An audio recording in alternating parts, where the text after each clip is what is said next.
Hello students, welcome to the online classes. We are studying subject science of class 5th, and in this we are in chapter 2, that is reproduction in plants. Okay, in this we have covered our introduction part, the structure of seeds, dispersal of seed, vegetative propagation. Okay, and now today we will study about the cultivated plants crop. Okay, we will study this topic. Okay, so let's start without wasting a time. A crop is a cultivated plant that is harvested for food, clothing and other uses during a particular period. Farmers grow different crops in different seasons.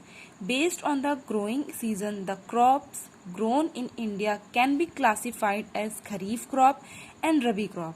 Basically जो सबसे पहले हम ये जानेंगे कि crop का क्या use होता है. क्रॉप जो होती है उसको उगाया जाता है फील्ड में और उसको हार्वेस्ट किया जाता है, उसकी कटाई की जाती है. जब वो बड़ा हो जाता है तो उसको जो हम हार्वेस्ट करते हैं उसको हिंदी में हम कहते हैं कटाई. तो जब उसकी कटाई करते हैं तो वो हमारे क्रॉप्स किस काम आती हैं यूज में, वो हमारे फूड के काम आती है, हमारे खाने के, हमारे क्लोथिंग के और बहुत सारे अन्य कामों के जरूरत में हमारे यूज होती हैं क्रॉप्स. और फार्मर्स जो होते हैं वो डिफरेंट क्रॉप्स को डिफरेंट सीजन्स में सोइंग करते हैं और based on the growing season, जो उनका सीजन ग्रो करने का होता है, अगर उसके अकॉर्डिंग देखें तो there are two types of crops. Okay, दो तरीके की क्रॉप्स होती हैं. First one is kharif crop and second one is rabi crop. Kharif crop वो होती हैं जो कि जून टू अक्टूबर में ग्रो होती हैं, यानी कि समर में. और रबी की क्रॉप वो होती है जो कि नवंबर टू अप्रैल में ग्रो होती है, जैसे कि विंटर में. Okay, so we will study on that.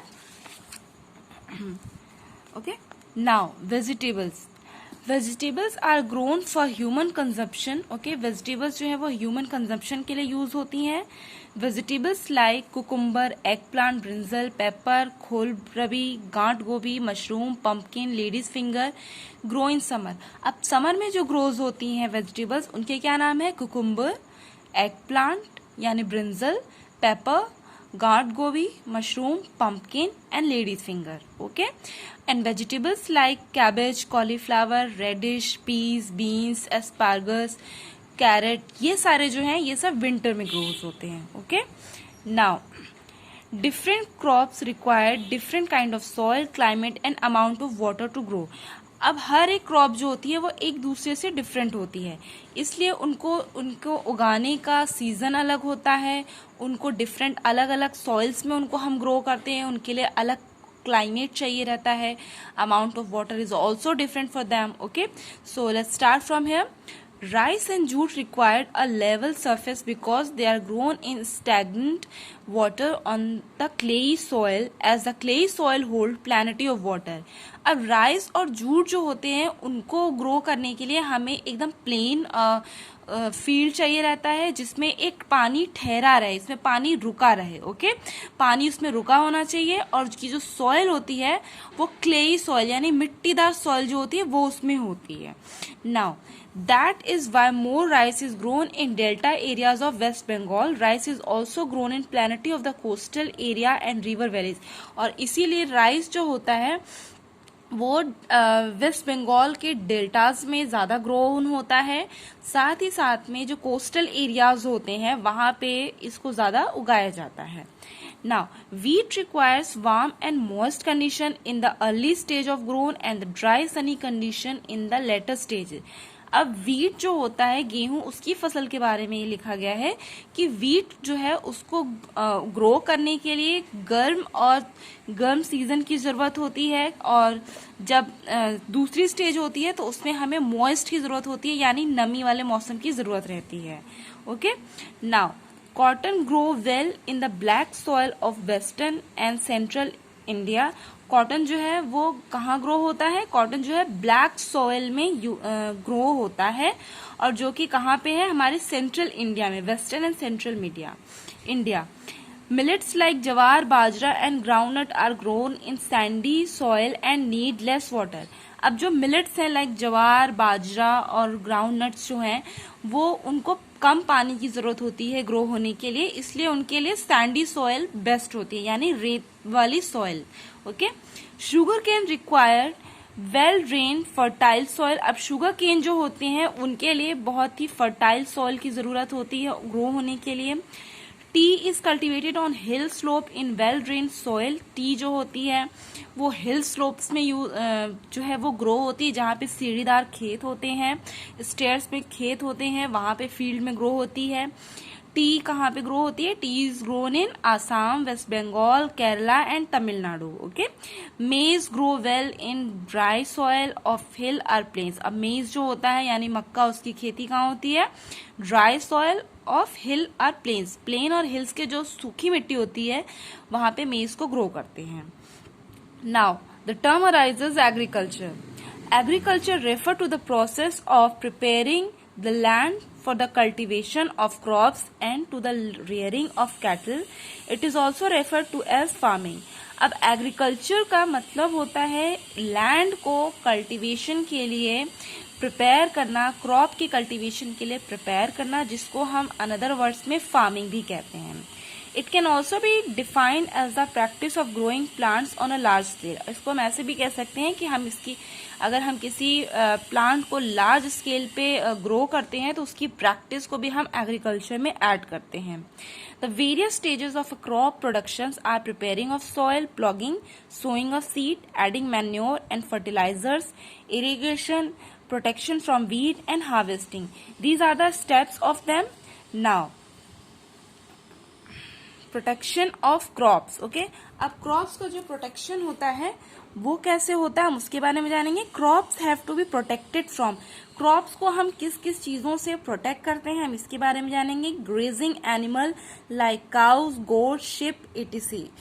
These can be kept away by proper fencing. अब जो ग्रेजिंग एनिमल होते हैं लाइक जो कि घास चरने वाले एनिमल्स होते हैं उनको हमें फील्ड से दूर रखना पड़ता है बाय फेंसिंग। फेंसिंग का मतलब होता है बाड़े बना के उनको दूर रखना पड़ता है ताकि वो हमारी फसल को खा ना जाए। Pests such as grasshopper, locusts, caterpillar, rats and moles harm the crops. Use of insecticides and pesticides control pests. Okay, अब जो बहुत सारे पेस्ट होते हैं जैसे ग्रासोफर हो गए, लॉक्टस हो गया, कैटरपिलर, रैट, जो कि फसलों को अंदर से खा जाते हैं, तो उनको दूर करने के लिए हमें फसलों के ऊपर इंसेक्टिसाइड और पेस्टिसाइड्स का छिड़काव करना पड़ता है। Just like this, adding manure or fertilizers. Okay, these are the steps. And this is the third step, fertilisers और एडिंग मैन्योर इनका स्टेप्स है to protect the fasal, to protect the field. Okay, now fungicides protect plant from fungal disease. अब जो fungal disease होती है जो उसमें उसको दूर करने के लिए फंजीसाइड्स को भी हम स्प्रे करते हैं। Weeds are unwanted plant which compete with the farmers crop. और वीड्स जो होती हैं यानी जंगली झाड़ियां जो होती हैं वो भी प्लांट्स के साथ उगती हैं, तो उनको भी दूर करना जरूरी होता है। और इसके लिए herbicides control weeds. Okay, herbicides जो होते हैं वो वीड्स यानी जंगली झाड़ियों को कंट्रोल करते हैं, इसलिए उनका भी छिड़काव करते हैं। Now storage of crops. Okay, crops को स्टोरेज क्या है?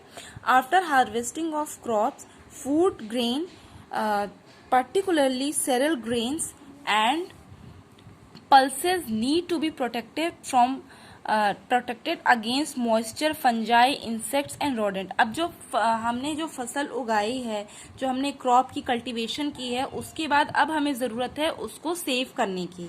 तो हम उसको सेव कैसे करते हैं, किस किस चीजों से करते हैं? मॉइस्चर से, फंजाई से, इंसेक्ट से, और उसको सड़ने से बचाने के लिए हम उसको प्रोटेक्ट करते हैं।